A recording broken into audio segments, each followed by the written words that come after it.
శుక్లాంబరధరం విష్ణుం శశివర్ణం చతుర్భుజం ప్రసన్నవదనం ధ్యాయేత్ సర్వవిఘ్నోపశాంతయే. దివ్య వత్సరాంతకాల నిర్ణయం. ఋషులు సూతుని పూర్వం స్వయంభూ మన్వంతరాన వ్యవస్థ చేయబడ్డ చతుర్యుగాల వ్యవస్థను, స్వరూపాన్ని, సంఖ్యా పరిమాణాన్ని సవిస్తరంగా వినగోరుచున్నాము అని అడిగిరి. సూతుడిట్లు చెప్పసాగెను. పృథ్వీ లోక ద్విలోక భూగోళ ఖగోళ వ్యవస్థా కథన ప్రసంగాన నేను ఇదివరకు మీకు అది చెప్పి ఉండలేదు. ఇప్పుడది మీకు తెలిపెదను ఎరుగుడు. మొదట మీకు మానుష ప్రమాణంతో సంవత్సర పరిమాణం నిష్పన్నం చేసి దాని ఆధారమున చతుర్యుగ పరిమాణం చెబుతాను. 15 నిమేషములు రెప్పపాటు కాలములు కాష్ట, 30 కాష్టలు కళ, 30 కళలు ముహూర్తము, 30 ముహూర్తములు ఒక రేయింబగలు. రవి రేయింబగలుగా మానవ లౌకిక కాలాన్ని విభజిస్తున్నాడు. మానవులు పనులు చేసుకోవడానికి పగలు, నిద్రించుటకు రాత్రి ఉపయోగపడుతున్నాయి. ఒక మానవ మాసం పితరులకు ఒక రేయింబవలు. అందునను కృష్ణపక్షం పగలు, శుక్లపక్షం రాత్రి. మానవ మాసములు 30 కలిసి పితరులకు ఒక మాసం. మానవ మాసములు 360 కలిపి పితృ సంవత్సరం. మానవ మాసంచే 100 సంవత్సరములైతే పితరులకు 3 సంవత్సరములు, 3 సంవత్సరాల 4 మాసములగును. మానవ లౌకిక ప్రమాణాన సంవత్సరం దేవతలకు రేయింబగలు అని వేదం తెలుపుతున్నది. అందును మానవుల ఉత్తరాయణం దేవతలకు పగలు, దక్షిణాయనం రాత్రి. మానవ లౌకిక వత్సరాలు 30 దేవమాన మాసము. మానవత్సరాలు 100 దేవతలకు 3 మాసాలు, మరి 10 దినాలగును. మానవ లౌకిక వత్సరాలు 360 అయితే ఒక దేవవత్సరం. మాత్రా లఘుచ్చారణ కాలం నిమేషం. 3030 మానవ లౌకిక సంవత్సరాలు ఒక సప్తర్షి వత్సరం. దీనికి మూడింతలు అనగా 9090 మానవ లౌకిక సంవత్సరాలు ఒక ధ్రువ సంవత్సరం. 36,000 మానవ లౌకిక సంవత్సరాలు 100 దివ్య సంవత్సరాలు. 3,60,000 మానవ లౌకిక సంవత్సరాలు 1000 దివ్య సంవత్సరాలు. ఇట్లు దివ్య ప్రమాణానుసారం చతుర్యుగ వ్యవస్థ పెద్దలచే చేయబడింది. ఋషి వచనానుసారం భారతవర్షాన కృత త్రేత ద్వాపర కలియుగాలను వ్యవహారమందున్నవి. 4,000 దివ్య వర్షాలు కృతయుగం, అన్ని వందల దివ్య వర్షాలు కృత త్రేత సంధికాలం, అవే 400 దివ్య వర్షాలు సంధ్యాంశ కాలం. ఇట్లే 3,000 దివ్య వర్షాలు త్రేతాయుగ పరిమాణం, 300 దివ్య వర్షాలు దాని సంధ్యాకాలం, మరి 300 దివ్య వర్షాలు దాని సంధ్యాంశ కాలం. 2,000 దివ్య వర్షాలు ద్వాపరయుగ ప్రమాణం, 200 దివ్య వర్షములు దాని సంధ్యాకాలం, 200 దివ్య వర్షములు దాని సంధ్యాంశ కాలం. 1000 దివ్య వర్షములు కలియుగ ప్రమాణం, 100 దివ్య వర్షములు దాని సంధ్యాకాలం, 100 దివ్య వర్షములు దాని సంధ్యాంత కాలం. కృతయుగంలో 4,000 యుగపు మాసం, యుగ సంధ్య 400, యుగ సంధ్యాంశం 400, మొత్తం 4,800. త్రేతాయుగంలో 3,000 యుగపు మాసం, 300 యుగ సంధ్య, యుగ సంధ్యాంశం 300, మొత్తం 3,600. ద్వాపరయుగంలో 2,000 యుగపు మాసము, యుగ సంధ్య 200, సంధ్యాంశం 200, అన్నీ కలిపి 2,400. కలి 1000 యుగపు మాసం, 100 యుగ సంధ్య, 100 యుగ సంధ్యాంశం, అన్నీ కలిసి 1,200. చతుర్యుగం 10,000 యుగపు మాసం, యుగ సంధ్య 1000, యుగ సంధ్యాంశం 1000, మొత్తం 12,000. మానవ మాసంచే యుగ ప్రమాణం సంవత్సరాలలో కృతయుగం 14,40,000, యుగ సంధ్యాంశం 14,400. ఈ ప్రకారంగా ఉన్నది. ఈ విధంగా చతుర్యుగానికి దివ్యయుగం అని వ్యవహారం. ఇటువంటి దివ్య యుగాలు 71 పై చిల్లర అయితే ఒక మన్వంతరం. ఇది మనుష్య లౌకిక మాసానుసారం 31,32,880 సంవత్సరములు 6 మాసములగును. ఇదే మన్వంతర పరిమాణం దివ్య మాసమును అనుసరించి 9,40,000 సంవత్సరాలగును. మన్వంతరాలకు 14 రెట్లు కల్ప ప్రమాణం. ఇదే బ్రహ్మకు పగలు. దీనికి 2 సంపూర్ణ ప్రళయకాలం. దీనికి మహాప్రళయకాలం అని పేరు. ద్వాపర కలియుగాలు 2 పరస్పరం విడదీయరానివై కలిసి ఉండటచే వాని లక్షణం వేరువేరుగా వివరించ వీలుగాక నేను మీకు వివరించలేదు. అట్లే త్రేతాయుగ లక్షణాలను కూడా ఋషివంశ ప్రసంగాన నాకు కలిగిన వ్యగ్రతచే చెప్పి ఉండలేదు. శేషాంశముగు ఆ త్రేతాయుగ విషయం ఇప్పుడు చెబుతాను వినండి. శుభకరములకు త్రేతాయుగ ధర్మములు వినండి. త్రేతాయుగ ఆరంభమున స్వయంభూ బ్రహ్మ స్వయంభువ మనువుకు సప్త ఋషులకు శాశ్వతమగు శ్రౌత స్మార్తమగు ధర్మాన్ని విధిరూపాన్ని బోధించెను. దారాగ్నిహోత్ర సంబంధం గల అగ్నిహోత్ర విధాన సంబంధులకు శ్రౌత కర్మములను అనుష్ఠించు విధానం. ఋగ్యజ సామాత్మకమగు వేద సంహితలు, తత్సంబంధి ధర్మాలు, తదంగములు, తత్సంబంధ విద్యలు ఈ మొదలగు విస్తృత శ్రౌత ధర్మాన్ని సప్త ఋషులను తమ తర్వాతి తరముల వారికి ప్రతిపాదించి లోకమున ఆ ధర్మాలను ప్రవర్తిల్లజేసిరి. సామయాచారిక ధర్మము ప్రసిద్ధి గల వర్ణాశ్రమాచార ధర్మాలను తనకు బ్రహ్మ నుండి గురు పరంపరగా లభించిన దాన్ని స్వయంభవ మనవు ఈ లోకాన ప్రవర్తిల్లజేసెను. ఇవి స్మార్త అనగా స్మృతి ప్రోక్త ధర్మాలు. ఈ సప్తర్షులను స్వయంభవ మనవును కల్పాది త్రేతాది యుగమందు సత్యము, బ్రహ్మచర్యం, శృతము, శాస్త్రములను సాంప్రదాయ శుద్ధితో అధ్యయనం చేయడం, తపస్సు, నియమపాలనంతో శరీరానికి శ్రమకు పాల్పరుచుట అని ఈ ప్రక్రియలతో అతి తీవ్రమగు తపస్సు ఆచరించరు. ఇక్కడ తపస్సు అంటే చిత్తానికి అత్యుత్తమ సంస్కారాన్ని సంపాదించడం. తత్ఫలంగా వారికి తమ సంకల్పమేమీ లేకయే, వారికి మరెవ్వరి నుండి ఉపదేశం లేకయే, అదియే ఈ కల్పమును ప్రథమ పర్యాయంగా వేద మంత్రాలన్నీ అభివృత్తములయ్యను. వారి దగ్గరకు అవి తమంతట తామే వచ్చెను.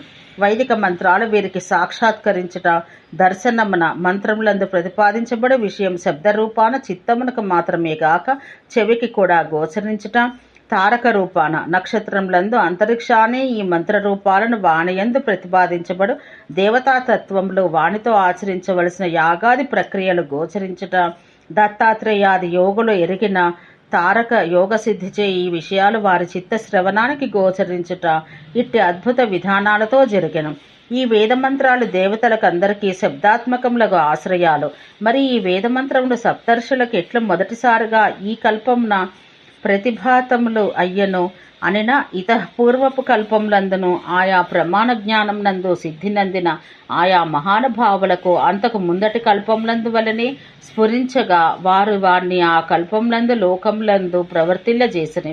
ఇవి వేల కొలది మంత్రద్రష్టులకు వేల కొలదిగా ప్రతిభాతిములై ఉండెను. ఇవియే ఈ కల్పమందు మరలా ఈ సప్తర్షులకు స్వయంభవ మనవుకు వారి వారి ప్రతిభ స్వయం సిద్ధమగు బుద్ధి స్పందన ఎందు గోచరించెను అని సమాధానం. ఇవి ఋగ్యజ, సామ, అధర్వణ రూపములకు 4 వేదాలు. వీన్నే సప్తర్షులు తాము దర్శించి లోకాన ప్రవచించిరి. ఇచ్చట సప్తర్షులనగా వారును వారి వంశజులకు మరి ఇతరులకు ఋషులు. స్మార్త ధర్మాన్ని స్వయంభవ మనవు లోకమును ప్రవర్తిల్లజేసెను. ఇట్లు కల్పాది యందులి త్రేతాయుగాది యందు సంహతములైన వ్యవస్థాపూర్వకంగా అమర్చబడ్డ వేదాలు ధర్మసేతువులుగా ధర్మాతిక్రమణం జరగకుండా కాపాడు అడ్డుకట్టలుగా అయ్యను. ఆయు పరిమాణం మొదలగు శక్తులు తగ్గుటచే ఈ ద్వాపరయుగం నాటికి అవి మొదటి వలే ఉండక వ్యత్యాసమందినవి. ఈ వేదములను ఋషులు తమ తపోబలాధిక్యంచే అహోరాత్రంలో అధ్యయనం చేయుచుందురు. వీనికి ఆదియు అంతమూ లేదు. ఇవి నిత్య శబ్దాలు. వీటిని స్వయంభూ బ్రహ్మ తాను స్వయంగా అవి ప్రతిపాదించు ధర్మము వాటి యందు చక్కగా సంస్కరించబడిన రూపంలో నిలిపి ఆయా యుగ ధర్మాలకు అనుగుణంగా ఉండు రూపంలో వాటి అంగములతో కూడా ప్రతి యుగమందు ప్రవచించును. కాని ఆయా యుగాల్లో ధర్మ వ్యవస్థ యందలి మార్పులు అనుసరించి ఒక వేదం కంటే మరి ఒక వేదం మార్పు నుండి కనబడను. ఈ శృతులను అనుసరించి తెలియో తత్వమేమనగా లోకక్షేమకరమగు కర్మలను ఉత్సాహంతో తమ విక్రమంతో ఆచరించటయే క్షత్రియులకు హవిస్సులు, ప్రజల నిత్య జీవనాలకు సాధనములకు ఆహారాది పవిత్ర వస్తువులు జనులకు సమకూర్చుటయే వైశ్యులకు తమ శారీరక శ్రమతో జనులకు ఉపయోగించే పరిచర్యలు, కృత్యములు, సేవ అని అర్థం కాదు చేయుటయే. శూద్రులకు యజ్ఞాలు, బ్రాహ్మణులకు జపమే, జనులకు క్షేమం కూర్చవలని దృష్టి చేయ వేదాధ్యయనమే అని అర్థం, మంత్రజపమని అర్థం కాదు. వాస్తవమైన యజ్ఞం. దీన్ని ఇట్లే అందరూ ఆచరించడు వారు కావునను నాటి జనులు స్వధర్మాచరణసాలు కావున వారు కార్యపరులు, సత్సంతానవంతులు, సమృద్ధి కలిగి సుఖించేవారు అయి ఉండరు. బ్రాహ్మణులు ఉపదేశించినట్టు క్షత్రియులు, క్షత్రియులు ఉపదేశించినట్టు వైశ్యులు, వైశ్యులు ఉపదేశించినట్టు శూద్రులు ఆచరిస్తూ అనుగ్రహము, జనానుకూల ప్రవర్తనంతో నడిచెడివారు. నాటి జనుల ప్రకృతులు, స్వభావములు శుభకరములై వర్ణాశ్రమానుకూల ధర్మరూపములై ఉండేవి. త్రేతాయుగాన ధర్మం సమగ్రంగా నడుచుచుండ మనసుతో చేయి సంకల్పం, నోటితో చెప్పే మాట, చేతితో చేయి పని, ఈ మనోవాక్కాయిక కర్మములు 3ను ఏకరూపములు కాగా జనుల కర్మాచరణంలో సఫలములై ఉండెను. జనుల ఆయువు రూపము బలము, మేధ, ఆరోగ్యం, ధర్మశీలం ఇవి జనుల్లో త్రేతాయుగాన సర్వసాధారణమై ఉండెను. బ్రహ్మ ఆనాటి వారికి వర్ణాశ్రమ వ్యవస్థ అట్లే చేసెను. వేద సంహితలను, వేద మంత్రాలను బ్రహ్మ మానసపుత్రులకు ఋషులు అంత బాగుగా ప్రవర్తిల్లజేశారు.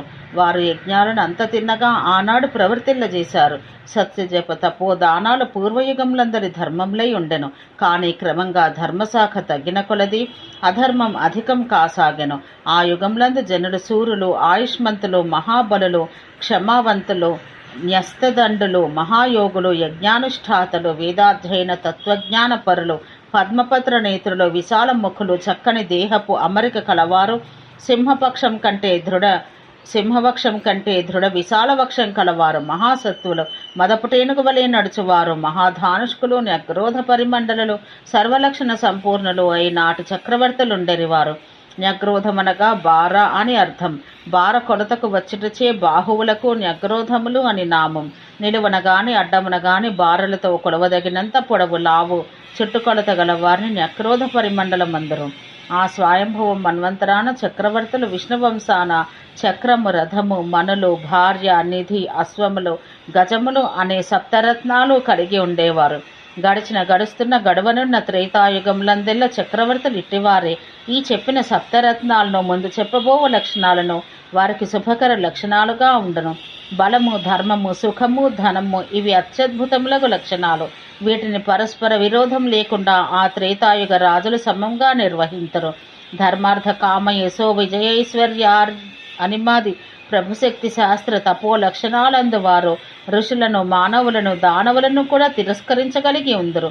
మానవ సహజ శరీర లక్షణాలు కూడా వారికి ఉన్నతములుగా ఉండును. ఎట్లన వారి జుట్టు నుదుటి వైశాల్యాన్ని క్రమ్మివేయినంతగా మీదకి వచ్చి పడుచుండును. నాలుక నోటినంతటినీ ఒరైనంతగా పొడవుగా ఉండును. చామన ఛాయ 4 కోరదంతములు కలిగి ఉన్నత వంశమున పుట్టి జితేంద్రియులు, ఆజానుబాహువులు, తాటికాండం వంటి చేతులు, వృషభాల వంటి టీవీ గల ఆకృతితో వృషభాలకు వలె దేహ నిర్మాణం, పెద్ద కొలత కలిగి సింహపు మూపు వంటి మూపులతో మేధావంతులయ్యుందరు. వారి పాదములందు శంఖ చక్ర రేఖలు, హస్తములందు శంఖ పద్మ రేఖలు కలిగి 85,000 సంవత్సరాలు ఏ రోగమును, వార్ధక్యమును లేక జీవింతురు. ఆ చక్రవర్తులు అంతరిక్షాన, సముద్రములందు, పాతాళాన, పర్వతములందు ఈ 4 చోట్ల కూడా వీరు అడ్డులేక సంచరింతురు. మొత్తం మీద త్రేతాయుగాన యజ్ఞ, దాన, తపత్, సత్యములు ప్రధాన ధర్మాలు. వర్ణాశ్రమ ధర్మాలు సరిగా నడుచును. అయినను ఎవరి మేరలో వారిని నిలుపుటకై దండనీతియు నామమాత్రంగా ప్రవర్తిల్లును. జనులెల్లరూ హర్షంతో, పుష్టితో, మానస శరీర ఆరోగ్యాలతో ఉందరు. త్రివిధ వేదములను, కర్మపరములు, ఉపాసనాపరములు, జ్ఞానపరములు, ఋగ్యజు, సామ, అధర్వణములు 4 పాదములతో ఏకవస్తువుగా అఖండ రూపంన ఉండును. ప్రజలు 3000 ఏండ్లు జీవింతురు. వారు పుత్ర పౌత్రాది పరివారం నడుమ క్రమంగా ఎప్పుడో మరణింతురు. ఇది త్రేతాయుగ ధర్మం. త్రేతా సంధ్యాకాలంలో ఈ ధర్మాలన్నీ ఇందు 4వ వంతు నడుచును. సంధ్యాంశకాలమందు సంధ్యాకాల ధర్మంలో 4వ వంతు మాత్రం నడుచును.